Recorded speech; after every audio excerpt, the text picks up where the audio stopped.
خنافس کے لشکر پر حملہ کرنے کے لیے خالد رضی اللہ عنہ نے سالار ابو لیلہ کو اس ہدایت کے ساتھ بھیجا کہ خنافس اور حسید پر بیک وقت حملے ہوں گے، لیکن ایسا نہ ہو سکا۔ وجہ یہ تھی کہ خنافس حسید کی نسبت دور تھا۔ ابو لیلہ اپنی 5000 فوج کو لے کر چلے تو بہت تیز لیکن بر وقت نہ پہنچ سکے۔ حسید پر قعقاع نے پہلے حملہ کر دیا۔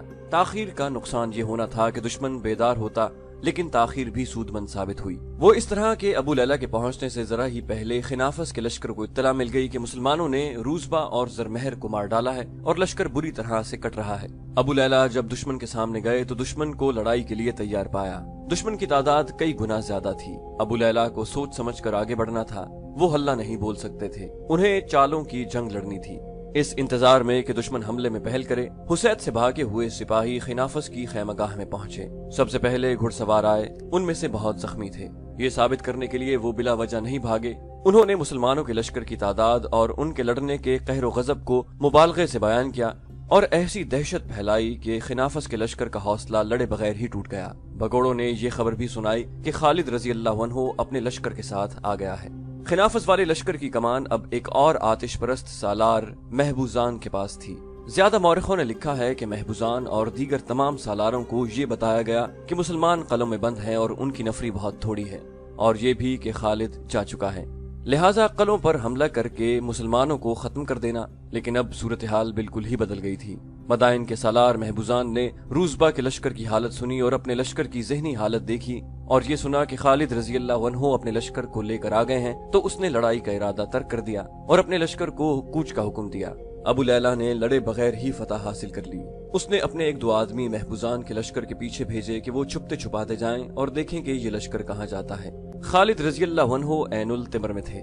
انہیں پہلی اطلاع یہ ملی کہ حسید کا لشکر بھاگ گیا ہے۔ بہت دیر بعد ابو لیلہ کا بھیجا ہوا قاصد خالد رضی اللہ عنہ کے پاس پہنچا اور یہ خبر پہنچائی کہ خنافس والا لشکر بغیر لڑے واپس ہو گیا ہے اور مزیح پہنچ کر عیسائیوں کے ساتھ جا ملا ہے۔ وہاں جو عیسائی عربوں کا لشکر جمع تھا، اس کی کمان حذیل بن عمران کے پاس تھی۔ اس طرح مزیح میں دشمن کا بہت بڑا لشکر جمع ہو گیا۔ خالد رضی اللہ عنہ سوچ میں پڑ گئے۔ وہ آتش پرستوں کے مرکزی مقام مدائن پر حملہ کر سکتے تھے۔ مدائن فارس کی جنگی طاقت کا دل تھا۔ خالد رضی اللہ عنہ نے سوچا کہ وہ اس دل میں خنجر اتار سکتے ہیں یا نہیں۔ مشہور مورخ طبری لکھتا ہے کہ خالد رضی اللہ عنہ مدائن پر حملہ کرتے تو فتح کا امکان تھا، لیکن ان پر عقب سے یہ لشکر حملہ کر سکتا تھا جو مزیح میں جمع تھا۔ خالد رضی اللہ عنہ نے اپنے سالاروں سے مشورہ کیا تو اس نتیجے پر پہنچے کہ پہلے مزیح کی اجتماع گاہ کو ختم کیا جائے۔ یہ فیصلہ اور ارادہ کر لینا کہ اس لشکر کو ختم کیا جائے آسان تھا، عملاً اتنے بڑے لشکر کو اتنی تھوڑی نفری سے ختم کرنا کہاں تک ممکن تھا۔ یہ یقینی نہیں تھا، مگر خالد رضی اللہ عنہ اسے یقینی بنانے پر تلے ہوئے تھے۔ وہ ناممکن کو ممکن کر دکھانے والے جرنیل تھے۔ انہوں نے ایسی اسکیم بنائی جسے آج کل کے جنگی مبصر بے مثال کہتے ہیں۔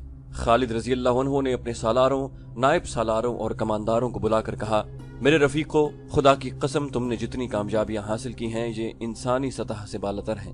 تم نے 5 گنا قوی دشمن کو، اس سے بھی زیادہ نفری کو جس طرح کاٹا اور بھگایا ہے، یہ تمہاری مافاق الفطرت طاقت ہے، یہ ایمان کی قوت ہے، تمہیں اس کا اجر خدا دے گا۔ اب میں تمہیں ایک بڑے ہی کٹھن امتحان میں ڈال رہا ہوں۔ ابن ولید سالار قعقاع بن عمر نے خالد رضی اللہ عنہ کو ٹوک کر کہا، کیا اتنی باتوں کو ضروری سمجھتا ہے؟ رب کعبہ کی قسم، ہم اس اللہ کے حکم سے لڑ رہے ہیں جس نے تجھے ہمارا امیر بنایا ہے۔ حکم دے کہ ہم آگ میں کود جائیں، پھر ہمارے جسموں کو جلتا ہوا دیکھ۔ خالد رضی اللہ عنہ نے کہا، تجھ پر خدا کی رحمت ابن عمر، میں نے یہ باتیں اس لیے ضروری سمجھی تھی کہ میں تمہیں آگ میں کودنے کا حکم دینے والا ہوں۔ میں ڈرتا ہوں کہ کوئی مجاہد یہ نہ کہے کہ ولید کے بیٹے نے بڑا ظالم حکم دے دیا تھا۔ میرے رفیقو، ہمیں جان کی بازی لگانی ہے۔ تمام مجاہدین سے کہو کہ تمہارے صبر اور استقلال کا ایک اور امتحان باقی ہے اور اسے اللہ کا حکم سمجھنا۔ خالد رضی اللہ عنہ نے اپنی جو اسکیم سب کو بتائی تھی وہ یہ تھی کہ دشمن پر رات کے وقت 3 اطراف سے حملہ کرنا ہے اور حملے کے مقام تک اتنی خاموشی سے پہنچنا ہے کہ دشمن کو خبر نہ ہونے پائے۔ خالد رضی اللہ عنہ نے اپنے تمام تر فوج کو 3 حصوں میں تقسیم کیا۔ ہر حصے میں تقریباً 5000 سوار اور پیادے تھے۔ یہ تینوں حصے ایک جگہ نہیں بلکہ ایک دوسرے سے دور مختلف جگہوں پر تھے۔ حسید، خنافس اور عین التمر، ان سب کو اپنے اپنے مقام سے مقررہ راستوں سے مزیح تک پہنچنا تھا۔ خالد رضی اللہ عنہ نے حملے کی رات بھی مقرر کر دی تھی اور مقام بھی جو مزیح میں دشمن کی اجتماع گاہ سے کچھ دور تھا۔ تینوں حصوں کو رات کے وقت اس مقام پر پہنچنا تھا۔ मुज़ीह में दुश्मन का जो लश्कर खैमज़न था उसकी तादाद के मुतालिक मौरिखों में इख्तिलाफ पाया जाता है। ये कहा जा सकता है कि दुश्मन की तादाद 60 और 70 हजार के दरमियान थी। उस पर हमला करने वाले मुजाहिदीन की तादाद 15 हजार थी। इस किस्म की स्कीम को पाया तकमील तक पहुंचाना नामुमकिन की हद तक मुश्किल था। 5-5 हजार के लश्कर के लिए सफर के दौरान खामोशी बरकरार रखना आसान काम नहीं था, लेकिन बड़ी सख्ती से खामोशी बरकरार रखनी थी। दूसरी मुश्किल खालिद रजी अल्लाह अन्हु के लिए थी। वो खुद ऐनुल तिमर में थे, जहां उनकी फौज का सिर्फ एक हिस्सा था। दूसरे 2 हिस्सों को हुसैद और खिनाफस से चलना था। उन्हें कासिदों के जरिए अपने राब्ते में रखना था ताकि हमले वाले मकाम पर बरवक्त पहुंच सकें। जो रात मुकर्रर की गई थी वो नवंबर 633 ईस्वी के पहले हफ्ते की एक रात थी, जो शाबान 12 हिजरी का चौथा हफ्ता था। खालिद रजी अल्लाह अन्हु के मुजाहिदीन के तीनों हिस्से अपने अपने मकाम से चल पड़े। घोड़ों के मुंह बांध दिए गए। तीनों हिस्सों ने ये इंतजाम किया था कि चंद एक आदमी लश्कर के आगे और दाएं बाएं जा रहे थे। उनका काम ये था कि कोई भी आदमी रास्ते में मिल जाए उसे पकड़ लें ताकि वो दुश्मन तक खबर न पहुंचा सके। दुश्मन के बेदार हो जाने की सूरत में मुजाहिदीन की कामयाबी मखदूश हो जाती और दुश्मन घात भी लगा सकता था। रात के चले हुए उसी रात नहीं पहुंच सकते थे। दिन को लश्कर को छुपा कर रखा गया। देखभाल वाले आदमी दूर दूर फैले रहे। खालिद रजी अल्लाह अन्हु ने अपने जासूस दुश्मन की इज्तिमागाह मुज़ीह तक भेज रखे थे। वो दुश्मन के मुताल्लिक इत्तलाएं दे रहे थे। उनकी आखिरी इत्तला ये थी कि दुश्मन ने अभी तक कोई ऐसी हरकत नहीं की जिससे पता चले कि वो किसी तरफ हमले के लिए कूच करने वाला है। मौरिख लिखते हैं कि दुश्मन के सालार अपने सालार आला बहमन जाज़ोइया के अगले हुक्म का इंतजार कर रहे थे। खालिद रजी अल्लाह अन्हु के आ जाने से उनके लिए सूरत हाल बदल गई थी। इसके मुताबिक उन्होंने अपनी सारी स्कीम बदलनी थी। उस रात भी मुज़ीह की खैमागाह में दुश्मन का लश्कर गहरी नींद सो रहा था। जिस रात खालिद रजी अल्लाह अन्हु की फौज के तीनों हिस्से बखैर खूबी स्कीम के ऐन मुताबिक मुज़ीह के करीब मुकम्मल खामोशी से पहुंच गए थे। बाज मौरिखों ने इसे महज एक मौजज़ा कहा है और कुछ उसे खालिद रजी अल्लाह अन्हु की दी हुई ट्रेनिंग और उनके पैदा किए हुए डिसिप्लिन का करिश्मा कहते हैं। आधी रात से जरा बाद दुश्मन पर कहर टूट पड़ा। लश्कर सोया हुआ था। मुजाहिदीन ने जगह जगह आग लगा दी थी, जिसकी रोशनी में अपने पराये की पहचान आसान हो गई थी। मदाइन के और ईसाई कबीलों के इस लश्कर को संभलने और तैयार होने की मोहलत ही न मिली। मुसलमान नारे लगा रहे थे। जख्मियों की चीखों पुकार इस दहशत में इजाफा कर रही थी जो दुश्मन के लश्कर पर तारी हो चुकी थी। मदीना के मुजाहिदों, खालिद रजी अल्लाह अन्हु के हुक्म से ये ललकार बड़ी बुलंद थी। किसी को जिंदा न रहने दो, दुश्मन का सफाया कर दो। दुश्मन के घोड़े जहां बंधे थे वहीं बंधे रहे। उनके सवार उन तक पहुंचने से पहले ही कट रहे थे। मुसलमानों ने रात के अंधेरे से फायदा उठाया था। इसी अंधेरे से दुश्मन ने भी फायदा उठाया। कई आतिश परस्त और ईसाई जिंदा निकल गए। इनकी इज्तिमागाह 1.5-2 मील के रकबे पर फैली हुई थी। हमला 3 तरफ से किया गया था। सुबह का उजाला साफ हुआ तो दुश्मन की इतनी वसी और अरीज खैमागाह में भी कोई लश्करी जिंदा न था। जिंदा वही रहे थे जो मुसलमानों के इस फंदे से निकल गए थे। मंजर बड़ा ही हैबतनाक था। जिधर नजर जाती थी सिवाय लाशों के कुछ नजर न आता। लाशों के ऊपर लाशें पड़ी थी। जख्मी तड़प तड़प कर बेहोश हो रहे थे। फजा खून और मौत की बू से बोझल थी। सालारों के खैमे देखे गए, उनमें सामान वगैरह पड़ा था। शराब की सुराहियां रखी थीं। हर चीज ऐसे पड़ी थी जैसे इन शाहाना खैमों के मकीन अभी अभी निकल के गए हैं और अभी वापस आ जाएंगे। कोई सालार नजर न आया, वो जिंदा निकल गए थे। सालार महबूजान भी निकल गया था और ईसाइयों का सरदार और सालार हुजैल बिन इमरान भी जिंदा निकल गया था। जासूसों की इत्तला के मुताबिक आतिश परस्तों और ईसाइयों के सरदार जुमैल चले गए थे, जहां ईसाई कबाइल का दूसरा हिस्सा खैमजन था। वो मुसलमानों पर हमला करने की अभी तैयारी ही कर रहा था। वो जिस लश्कर का हिस्सा था उसके 3 हिस्से तबाह हो चुके थे। जुमैल वाले इस लश्कर का सरदार रबिया बिन बुजैर था। माल गनीमत में मुसलमानों को जो सबसे ज्यादा कीमती और कारामद चीज मिली वो हजारों घोड़े थे जो उन्हें जीनों समेत मिल गए। इससे आगे सन्ना और जुमैल 2 मकामात थे जहां बनी तगलब, निमर और अयाद के ईसाई मुसलमानों के खिलाफ खैमजन थे।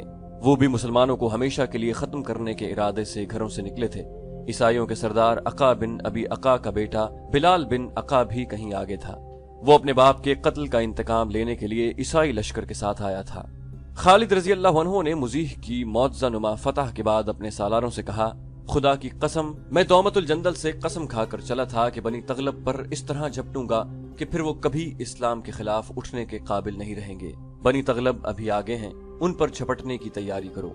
मुज़ीह की बस्ती पर भी मुसलमानों ने छापा मारा था। ये ईसाइयों की बस्ती थी।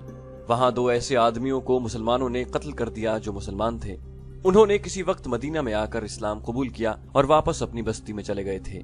उन्हें मुजाहिदीन ने अनजाने में ईसाई समझकर मार डाला। खालिद रजी अल्लाह अन्हु ने इतनी बड़ी फतह की खबर खलीफतुल मुस्लिमीन हजरत अबू बकर सिद्दीक रजी अल्लाह अन्हु को मदीना भेजी और पैगाम में ये इत्तला भी दे दी कि मुजाहिदीन के हाथों ईसाइयों की एक बस्ती में 2 मुसलमान भी गलती से मारे गए हैं। खलीफतुल मुस्लिमीन ने फतह की खबर के साथ उन 2 मुसलमानों के कत्ल की खबर भी सबको सुना दी। हजरत उमर रजी अल्लाह अन्हु ने कहा कि खालिद रजी अल्लाह अन्हु को इसकी सजा मिलनी चाहिए। मुसलमान का खून मुआफ नहीं किया जा सकता। जो लोग कुफार के साथ रहते हैं वो इस सूरत हाल में जो वहां पैदा हो गई थी मारे जा सकते हैं। खलीफतुल मुस्लिमीन ने कहा इस कत्ल का जिम्मेदार खालिद है। हजरत उमर रजी अल्लाह अन्हु ने इसरार किया उसे सजा मिलनी चाहिए। खिलाफत मदीना की तरफ से दोनों मकतूलीन के पसमानदगान को खून बहा अदा किया जाएगा। हजरत अबू बकर सिद्दीक रजी अल्लाह अन्हु ने फैसला सुनाया और ये खून बहा उसी कासिद के साथ भेज दिया जाए जो फतह की खबर लाया है। हजरत उमर रजी अल्लाह अन्हु ने फिर सजा की बात की। खलीफतुल मुस्लिमीन ने कहा कि खालिद वापस नहीं आएगा। मैं इस शमशीर को न्याम में नहीं डाल सकता जिसे अल्लाह ने कुफ्फार के खिलाफ बेनियाम किया है। ये बहवाला तिबरी इब्ने हशाम अबू सईद और हुसैन हैकल के है। मुजी के मैदान जंग में हड्डियां और खोपड़ियां रह गई थीं जो दूर दूर तक बिखरी हुई थीं। गिद्ध, गीदड़, भेड़िए, सहराई लोमड़ियां, गिरगिट, सांप और हशरातुल अर्ज इन हड्डियों से गोश्त खा गए थे। ये आतिश परस्तों की उस जंगी कुव्वत की हड्डियां थीं जिसने अरब, इराक और शाम पर दहशत तारी कर रखी थी। इनमें उन ईसाइयों की हड्डियां भी थीं जो फार्स की जंगी कुव्वत में इजाफा करने आए थे। ये ईसाई अपने सरदारों के खून का बदला लेने आए थे। उसे उन्होंने मजहबी जंग भी समझा था। वो इस्लाम के रास्ते में हायल होने आए थे। इन हड्डियों में उन हाथों की हड्डियां भी थीं जिन्होंने हक परस्तों को काटने के लिए न्यामों से तलवारें निकाली थीं। इन हाथों में बर्छियां भी थीं। इन हाथों में घोड़ों की बागें भी थीं। वो इस खुशफहमी में मुब्तला होकर आए थे कि अर्ज़ समा की ताकत उन्हीं के हाथों में है और वो समझते थे कि जब वो घोड़ों पर सवार होते हैं तो उनके नीचे जमीन कांपती है। मगर अब वो जमीन जो कभी किसी इंसान और उसके घोड़े के बोझ और खौफ से नहीं कांपी, उनके नीचे से निकल गई थी और जमीन ने उनके मुर्दा जिस्मों को कबूल करने से इनकार कर दिया था। जमीन हक परस्तों के बोझ और रोब से भी नहीं कांपती थी। अल्लाह का फरमान कुरान की सूरत में मुकम्मल हो चुका था और अल्लाह को वाहदहू ला शरीक मानने वाले अल्लाह के इस फरमान से आगाह थे कि गर्दन को कितना ही अकड़ा ले, सर को जितना ऊंचा कर ले, तू पहाड़ों से ऊंचा नहीं हो सकेगा और तू कितने ही रोब और दबदबे से क्यों न चल, जमीन को तू नहीं फाड़ सकेगा। हक परस्तों को अल्लाह का ये वादा भी याद था कि तुम में 10 ईमान वाले हों तो 100 कुफ्फार पर गालिब आएंगे। ये ईमान की ही कुव्वत थी कि 10 ईमान वाले 100 पर और 20 200 पर गालिब आ गए। मुसलमानों के सालार अबू लैला अपने कमानदारों और चंद एक सिपाहियों से कह रहे थे, सालार आला इब्ने वलीद कहे न कहे, क्या तुम खुद नहीं जानते अगर तुमसे ईमान ले लिया जाए तो तुम्हारे पास गोश्त और हड्डियों के जिस्म रह जाएंगे। क्या अंजाम होगा इन जिस्मों का? वो देखो, वो खोपड़ियां देखो, उनके ऊपर का गोश्त खाया जा चुका है। उनके अंदर मग़ज़ मौजूद हैं मगर ये मग़ज़ अब सोचने के काबिल नहीं रहे। इनमें कीड़े दाखिल हो चुके हैं और इनके मग़ज़ कीड़ों की खुराक बन रहे हैं। वो जरा ऊंची जगह खड़े थे। सबने उस वसी मैदान की तरफ देखा जहां किस्रा की फौज का और ईसाइयों के लश्कर का कैंप था। 3 रातें पहले जहां गहमा गहमी थी, सिपाही नाच रहे थे, उसके सालार और सरदार खैमों में शराब पी रहे थे। मुसलमानों का शब खून उन पर कयामत बनकर टूटा था। और अब देखो, सालार काका बिन अमर ने अपने मातहतों और अपने सिपाहियों से कहा, ये उनका अंजाम है जिन्होंने अल्लाह को न माना, मोहम्मद सल्लल्लाहु अलैहि वसल्लम को अल्लाह का रसूल न माना। इन्होंने अपने खुदा बनाए हुए थे, इनके सरदार खुदाओं के इल्ची बने हुए थे। फारस के बादशाह अल्लाह के बंदों को अपने बंदे समझते थे। सालार आला इब्ने वलीद ने कहा है कि मुजाहिदीन को बताओ कि तुम्हें अल्लाह देख रहा है और वही अजर देने वाला है, और उसी ने तुम्हारे जिस्मों में इतनी ताकत भर दी है कि आराम का एक पल नहीं मिलता। तुम्हारे जिस्म लड़ रहे होते हैं या कूच कर रहे होते हैं और अगले रोज अगली लड़ाई के लिए तैयार हो रहे होते हैं। ये ताकत जिस्मानी नहीं, ये रूह की ताकत है और रूह को ईमान तकवियत देता है। सालार आला ने कहा कि सबसे कह दो कि तुम जमीन की मलकियत पर लड़ने नहीं आए, तुम कुफ्र पर गालिब आने के लिए लड़ रहे हो। सालार ज़बरकान अपने दस्तों के कमांदारों से कह रहे थे। इब्ने वलीद ने कहा है कि इन जिस्मों को ईमान से और पाक अज़म से खाली कर दो तो अभी गिर पड़ोगे और जिस्म रूहों से खाली हो जाएंगे। जिस्म तो 2 लड़ाइयां लड़कर ही खत्म हो गए थे, अब तुम्हारी रूहें लड़ रही हैं। सालार आसिम बिन अमर भी, जो सालार काका बिन अमर के बड़े भाई थे, अपने मुजाहिदीन के साथ यही बातें कर रहे थे। खालिद रजी अल्लाह अन्हु ने अपने तमाम सालारों से कहा था कि मुजाहिदीन के जिस्म लड़ने के काबिल नहीं रहे और ये अज़्म की पुख्तगी का करिश्मा है कि शल और चूर जिस्मों से भी हर मैदान में ये ताज़ा दम हो जाते हैं। खालिद रजी अल्लाह अन्हु ने सालारों से कहा था کہ ان کے حوصلے اور جذبے کو قائم رکھنا بہت ضروری ہے۔ خالد رضی اللہ عنہ نے کہا کہ دشمن کے پاؤں اکھڑے ہوئے ہیں، اسے سنبھلنے کی مہلت مل گئی تو یہ ہمارے لیے خطرناک ثابت ہو سکتی ہے، اور میرے رفیقو، جس طرح اللہ ہمیں فتح پر فتح عطا کرتا چلا جا رہا ہے، یہ فتوحات بھی خطرناک ثابت ہو سکتی ہیں۔ ہمارا یہ لشکر کہیں یہ نہ سمجھ لے کہ ہمیں شکست ہو ہی نہیں سکتی۔ انہیں بتاؤ کہ انہیں دشمن پر ہر میدان میں غالب کرنے والا صرف اللہ ہے، اس کی ذات باری کو دل سے نہ نکالیں اور تکبر سے بچیں۔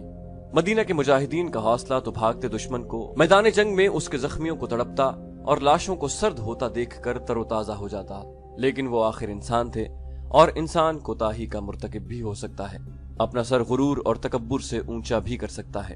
خالد اس خطرے کو محسوس کر رہے تھے، انہوں نے کفار پر اپنی دہشت طاری کر کے اسے نفسیاتی لحاظ سے بہت کمزور کر دیا تھا، لیکن ان مورخین کے مطابق جو جنگی امور کو سمجھتے تھے، خالد رضی اللہ عنہ کو یہ خطرہ نظر آ رہا تھا کہ ان کی سپاہ اس مقام تک نہ پہنچ جائے جہاں یک کے بعد دیگرے کئی فتوحات کے بعد دشمن کے دباؤ سے تھوڑا سا بھی پیچھے ہٹنا پڑے تو سپاہ بالکل ہی پسپا ہو جائے۔ اس خطرے نے انہیں پریشان سا کر دیا تھا۔ انہوں نے یہ سوچا ہی نہیں کہ اپنے لشکر کو آرام کے لیے کچھ وقت دے دیں، وہ ایسی جنگی چالیں سوچ رہے تھے جن سے دشمن کو بے خبری میں دبوچیں۔ ایک چال خالد رضی اللہ عنہ مزیح میں آزما چکے تھے، یہ کامیاب رہی تھی، یہ تھا شبخون۔ پورے لشکر نے دشمن کی خیمہ گاہ پر حملہ کر دیا تھا، لیکن ضروری نہیں تھا کہ یہ چال ہر بار کامیاب ہوتی، کیونکہ پورے لشکر کو خاموشی سے دشمن کی خیمہ گاہ تک پہنچانا آسان نہیں تھا۔ اس وقت دشمن کا لشکر دو مقامات پر جمع تھا، ایک زمیل تھا اور دوسرا تھا سنہ۔ انہی دو مقامات کے متعلق اطلاع ملی تھی کہ آتش پرستوں اور عیسائیوں کے لشکر جمع ہیں۔ اب حسید کا بھاگا ہوا لشکر بھی وہیں جا پہنچا تھا، اور مزیح سے دشمن کی جو نفری بچ نکلی تھی وہ بھی انہی دو مقامات پر چلی گئی تھی۔ اس شکست خوردہ نفری نے سنہ اور زمیل میں جا کر دہشت پھیلا دی۔ وہاں سردار اور سالار بھی تھے، انہیں بہت مشکل پیش آئی۔ جذبے کے لحاظ سے لشکر لڑنے کے قابل نہیں تھا، جسمانی لحاظ سے لشکر تازہ دم تھا۔ سنہ میں ان کی عورتیں بھی تھیں اور بچے بھی تھے۔ عورتوں نے مردوں کو بزدلی اور بے غیرتی کے طعنے دیے اور انہیں لڑنے کے لیے تیار کیا۔ ان دو مقامات پر جنگ کی تیاریوں کا منظر جنگ جیسا ہی تھا۔ سوار اور پیادے تیغ زنی کی مشق صبح سے شام تک کرنے لگے۔ سوار دستوں کو حملہ کرنے اور حملہ روکنے کی مشقیں کرائی جانے لگیں۔ اس وقت کسریٰ کے سالار اور ان کے اتحادی عیسائیوں کے سردار خالد رضی اللہ عنہ کی جنگی چالیں سمجھ چکے تھے، لیکن چالیں سمجھنے سے کیا ہوتا ہے۔ عیسائیوں کے ایک قبیلے کا سردار ربیہ بن بجیر کہہ رہا تھا، دل کو ذرا مضبوط رکھیں تو ان تھوڑے سے مسلمانوں کو کچلنا کوئی مشکل نہیں۔ اس کے پاس عیسائیوں کے بڑے سردار عقا بن ابی عقا کا بیٹا بلال بن عقا بیٹھا ہوا تھا۔ عقا بن ابی عقا سرداروں میں سرکردہ تھا۔ اس نے للکار کر کہا تھا کہ وہ خالد رضی اللہ عنہ کا سر کاٹ لائے گا، مگر عین التمر کے مارکے میں وہ پکڑا گیا۔ اس سے پہلے خالد رضی اللہ عنہ نے قسم کھائی تھی کہ وہ عقا کو زندہ پکڑیں گے۔ خالد رضی اللہ عنہ کی قسم پوری ہو گئی، انہوں نے عقا کا سر اپنی تلوار سے کاٹا تھا۔ بلال عقا کا جوان بیٹا تھا جو اپنے باپ کے خون کا بدلہ لینے آیا تھا۔ ابن بجیر، اس نے اپنے سردار ربیہ کی بات سن کر کہا، میں اپنے باپ کے سر کے بدلے خالد رضی اللہ عنہ کا سر لینے آیا ہوں۔ ربیہ بن بجیر نے کہا، ایک نہیں ہم پر ہزاروں سروں کا قرض چڑھ گیا ہے۔ وہ کچھ دیر باتیں کرتے رہے، پھر بلال بن عقا چلا گیا۔